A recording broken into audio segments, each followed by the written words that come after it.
Everyone, welcome to Naira study point. देखिए, सबसे पहले हम लोग चित्रकार मिस्किन के बारे में आज पढ़ेंगे। फारूक वेग, केशव और अन्य चित्रकारों के बारे में भी पढ़ेंगे। इसके अलावा देखिए, यानी इसके अतिरिक्त अकबर कालीन चित्रित ग्रंथों के बारे में देखेंगे। देखिए, ग्रंथ बहुत सारे हैं, इसलिए कुछ ग्रंथों के बारे में हम आज की वीडियो में चर्चा करेंगे और जो बचेंगे उनको हम कल की क्लास में कंप्लीट कर लेंगे।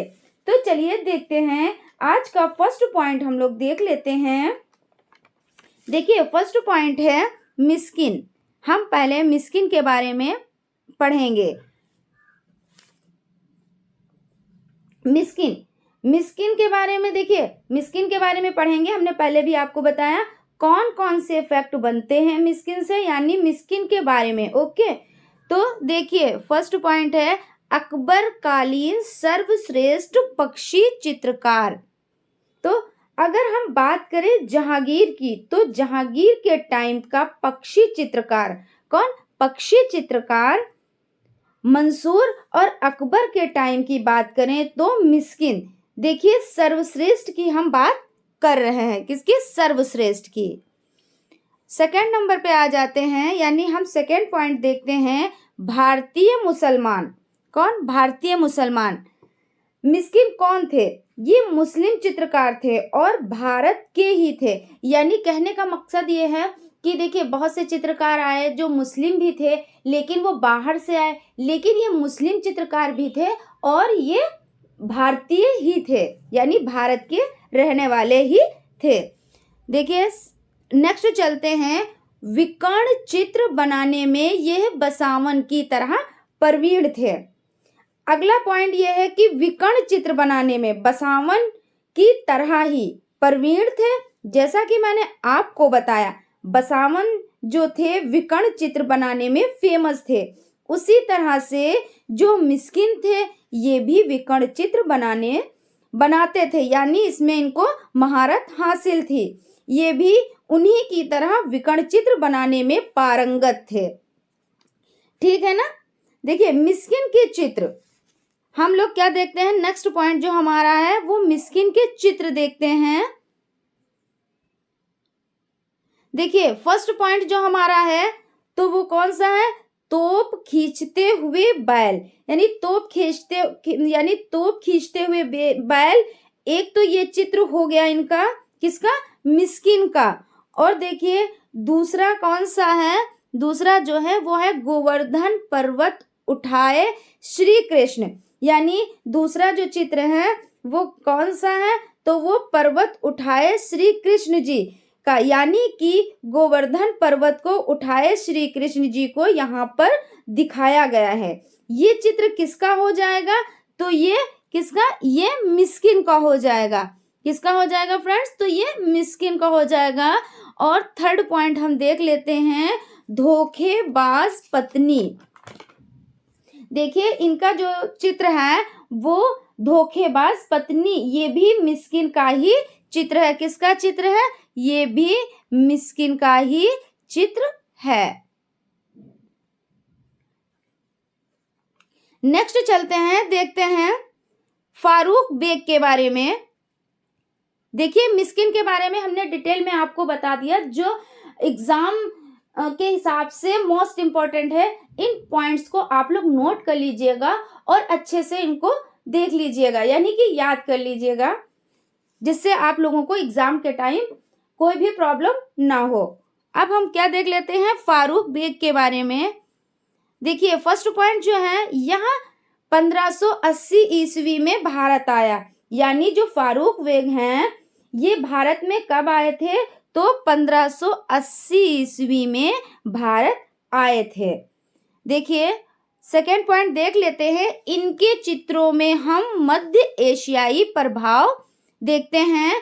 बाद में धीरे धीरे व्यक्ति चित्रकार के रूप में इन्होंने अपनी निजी शैली विकसित कर ली। देखिए, कहने का मतलब ये है कि शुरुआत में हम देखेंगे तो मध्य एशियाई प्रभाव, कौन सा प्रभाव? मध्य एशियाई प्रभाव देखने को मिल जाता है फारूक बेग के चित्रों में। लेकिन क्या होता है, धीरे धीरे करते व्यक्ति चित्रकार के रूप में इन्होंने अपनी निजी शैली बनाई। किसने? व्यक्ति चित्रकार के रूप में फारूक वेग ने।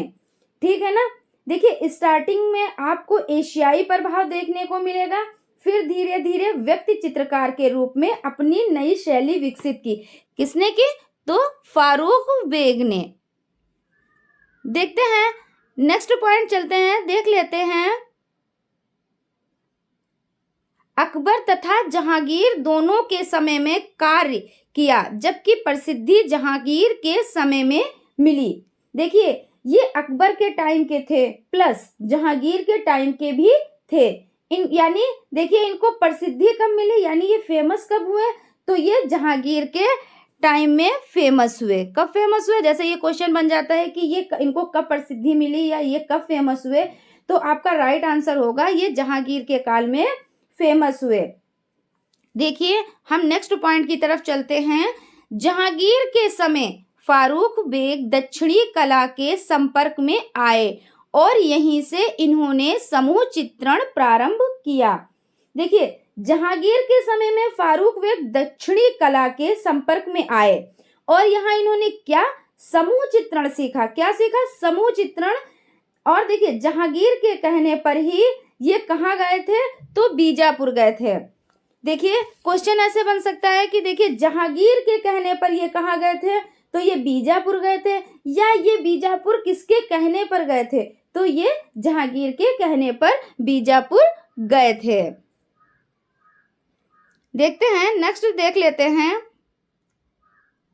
देखिए अभी जैसा कि मैंने आपको बताया कि ये जहांगीर के कहने पर बीजापुर गए थे, तो जहांगीर के कहने पर फारूक वेग बीजापुर गए थे, जहां इन्होंने आदिल शाह की छवि बनाई।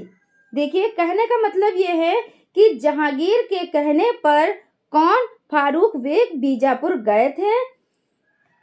ठीक है ना। और जहां इन्होंने क्या बनाया? इन्होंने छवि बनाई। आपसे पूछा जाए कि कौन सा ऐसा चित्रकार है जो जहांगीर के कहने पर बीजापुर गया था, जिसने वहां पर जाकर किसका पोर्ट्रेट मतलब छवि बनाया? तो देखिए तो आदिल शाह का। आपका राइट आंसर क्या होगा? आदिल शाह का व्यक्ति चित्रण यानी कि छवि बनाई। तो इस तरीके से क्वेश्चन पूछा जाए तो आपको ये क्वेश्चन बिल्कुल भी नहीं भूलना है। देखिए इसको अच्छे से याद रखना है। देख लेते हैं नेक्स्ट, बढ़ते हैं। देखिए अब हम केशव के बारे में पढ़ेंगे। किसके बारे में? केशव के बारे में पढ़ेंगे।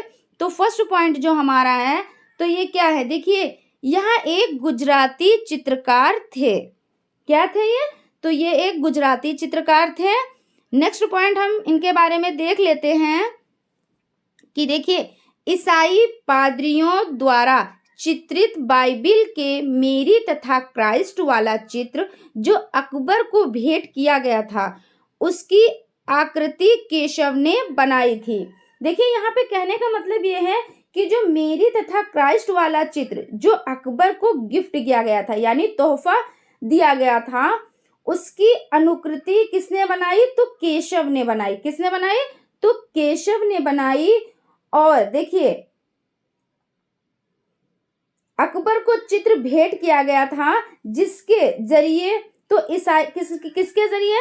तो पादरियों यानी ईसाई पादरियों के जरिए उसकी अनुकृति किसने बनाई? तो केशव ने बनाई।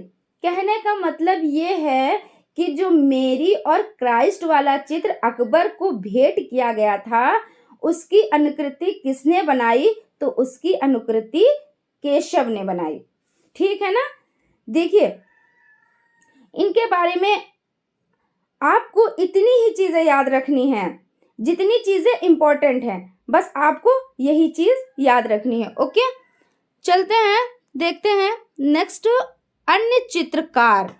तो इसमें देखिए हम लोग क्या किनको देखेंगे? इसमें हम देखिए फारूक चेला को देखेंगे। देखिए फारूक बेग अलग थे और फारूक चेला ये अलग थे। और मुकुंद को देखेंगे।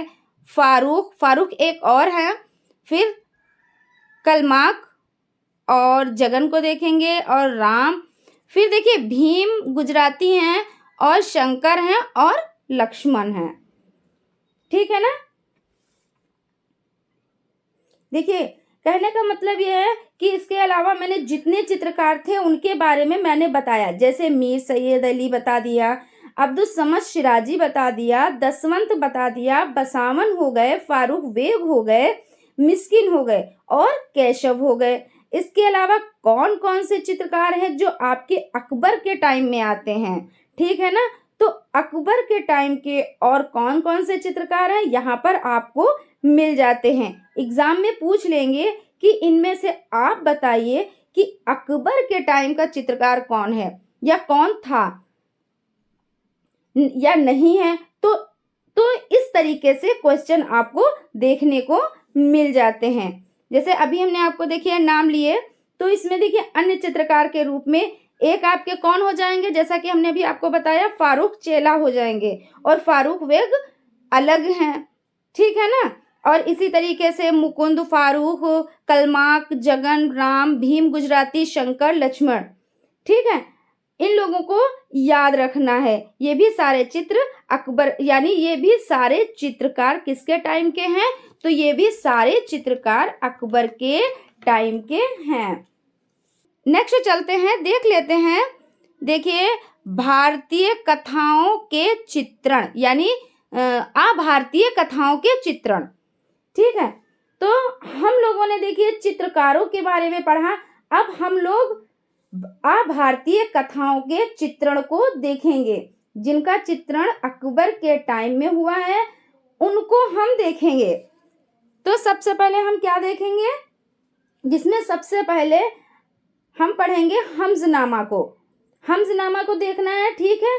फिर तूतीनामा को देखना है। किसको देखना है, सबसे पहले हमजनामा को देखना है, फिर तूतीनामा को देखना है और फिर किसको देखना है, तो दीवाने हाफिज देखना है। देखिए जो आपका हमजनामा है वो आपके लिए बहुत ही यानी आपके एग्जाम के लिए बहुत ही इम्पोर्टेंट है। इसके एक एक पॉइंट को अच्छे से समझिएगा। देखिए क्वेश्चन आपसे पूछा जाएगा कि मुगल शैली में चित्रण के लिए सबसे पहले चुनी गई पुस्तक कौन सी है या पांडुलिपि कौन सी है, तो आपको हमजनामा याद रखना है। ओके। तो देखिए सबसे पहला पॉइंट तो आपका यही बन जाता है। ठीक है। देखते हैं हमजनामा के बारे में। देखिए हमजनामा के बारे में हम पहला पॉइंट देख लेते हैं कि हमजनामा अमीर हमजा का फारसी अनुवाद है। किसका अनुवाद है, तो अमीर हमजा का फारसी अनुवाद है। सेकेंड पॉइंट देख लेते हैं। इस ग्रंथ में मोहम्मद सल्लल्लाहु अलैहि वसल्लम के समकालीन हमीर की 360 कहानियां वर्णित हैं। किसकी, इनके समकालीन किसकी, हमीर की कितनी कहानियां हैं, तो 360। देखिए नेक्स्ट चलते हैं, देखते हैं हमजनामा का फारसी अनुवाद किया काज़वीन ने। किसने किया, तो काज़वीन को याद रखना है। अगर मुंशी आ जाए तो मुंशी या ख्वाजा अताउल्लाह। किसने हमजनामा का फारसी अनुवाद किया, काज़वीन या मुंशी या ख्वाजा अताउल्लाह। ठीक है ना। और नेक्स्ट देख लेते हैं 50 चित्रकार ने 15 वर्षों में पूरा किया। क्या मतलब कहने का है कि जो 50 चित्रकार थे उन्होंने 15 सालों में इसको पूरा किया। ठीक है। नेक्स्ट चलते हैं, देखते हैं कि हमजनामा के चित्रों का निर्माण कागज का अस्तर चिपकाकर सूती कपड़े पर हुआ है, जिसकी माप 67.5 इंटू 50 सेंटीमीटर है। देखिए ये सेंटीमीटर में है। और देखिए इस चीज को आपको याद रखना है कि इसकी माप 67.5 इंटू 50 ये आपका मोस्ट इम्पॉर्टेंट पॉइंट है, इसलिए इसको आपको याद रखना है। देखिए नेक्स्ट देख लेते हैं। सभी चित्र अहस्ताक्षरित यानी हस्ताक्षरित हैं। ठीक है ना, क्या है, अहस्ताक्षरित हैं। नेक्स्ट चलते हैं, देख लेते हैं हमजनामा के चित्रों में फारसी प्रभाव अधिक है। किसका प्रभाव अधिक है? तो फारसी प्रभाव अधिक है। देखिए क्वेश्चन यहाँ से बन सकता है कि हमजनामा के चित्रों में किसका प्रभाव सबसे अधिक है? तो फारसी का प्रभाव सबसे अधिक है। नेक्स्ट पॉइंट देख लेते हैं। यह ग्रंथ यानी जो ये हमजनामा ग्रंथ है, देखिए इसमें कितने खंड हैं? तो इसमें 12 खंड हैं और ये 12 खंडों में यानी कि विभाजित है और प्रत्येक खंड में 100 जुज। जुज मतलब क्या होता है? पन्ना, पेज। प्रत्येक जुज में देखिए क्या है? प्रत्येक जुज में 2 चित्र। क्या है मतलब? प्रत्येक जुज में कितने हैं? तो 2 चित्र हैं।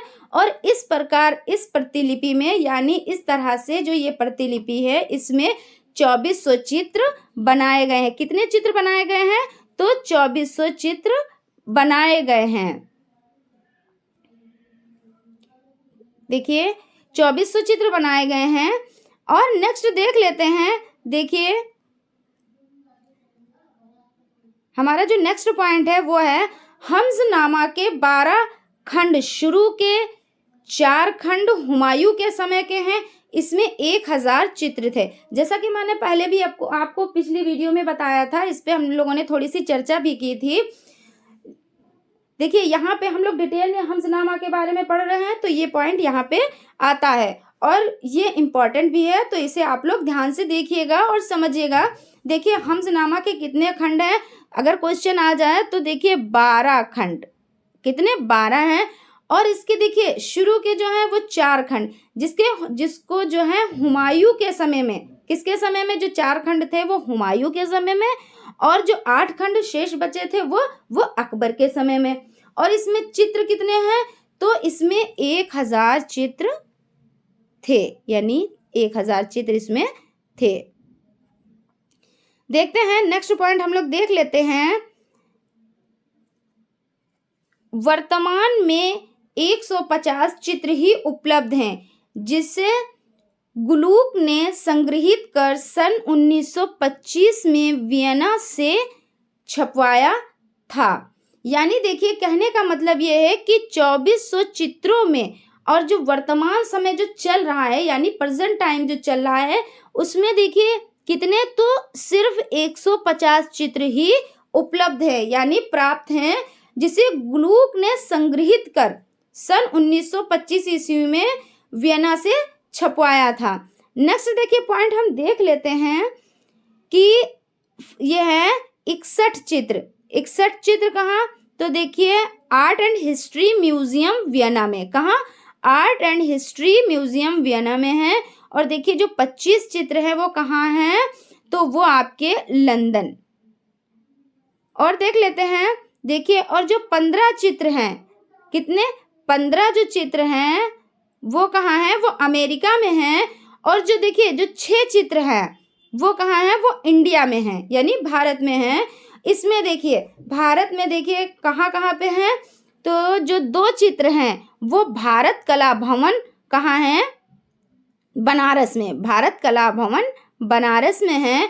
और जो 2 चित्र हैं वो prince of Wales museum Mumbai में है। कहाँ है? मुंबई में है।